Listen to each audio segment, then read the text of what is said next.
$50,000, $200,000 years ago, something really momentous happened. Look around yourself and look at the people and compare them to chimpanzees. Now, chimpanzees have their forehead goes like this, okay? And ours kind of goes like this. And in that additional box, there is what we call the frontal cortex. The frontal cortex is what allows us to do long-term planning, to do rational forecasts, more or less rational forecasts, and so on. This has a huge advantage, for example, that we can sit here at a very cold evening, surrounded by all kinds of lights. I don't have to scream because I have a mic, etc., etc., etc. It also has a slight disadvantage, and that is that all of you who sit in here, along with the other 7 billion people on the planet, know that we will die. Fear of insignificance, which is nothing new. It arose 200,000 years ago when we became aware of death, has become much more difficult to fight once the frames of reference blew up. So Fear of Insignificance was not an optimistic book. It showed a problem, and it tried to indicate some ways of dealing with them. The two following. I insist that searching for meaning in the 21st century is something inherently optimistic, and that's what you set out to do in the third part of the book. That you create this vision, but maybe we talk about the crisis first and then the vision later, and then we'll see what's the optimism in that. Globalized world, we begin to quantify our self-worth, and that, of course, makes us a little bit like a corporate share or a commodity. Our value goes up and down depending how many likes we got the last time.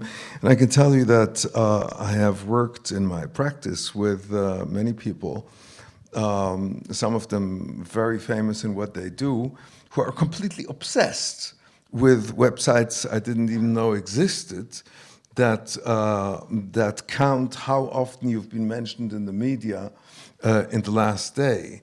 And they get depressed when they don't, when they've gone down, and they feel, like a shot when they've gone up. Going back to your discussion about capitalism and quantification, somehow the way you describe it, it's you refer almost to this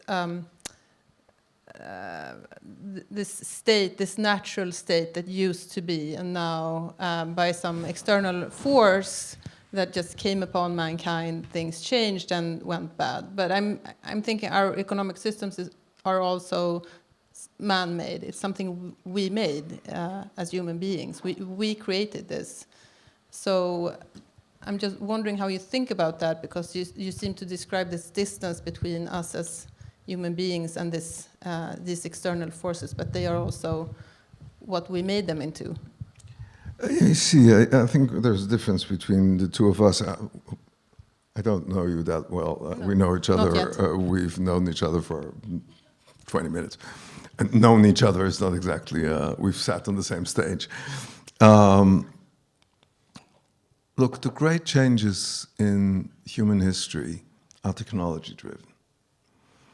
And there is, on the political left, there is tendency to look for the bad guys who have created this horrible system that makes everything so bad for everybody. I'm not saying that there are not a lot of people who are quick to capitalize, literally and metaphorically, on those technological changes.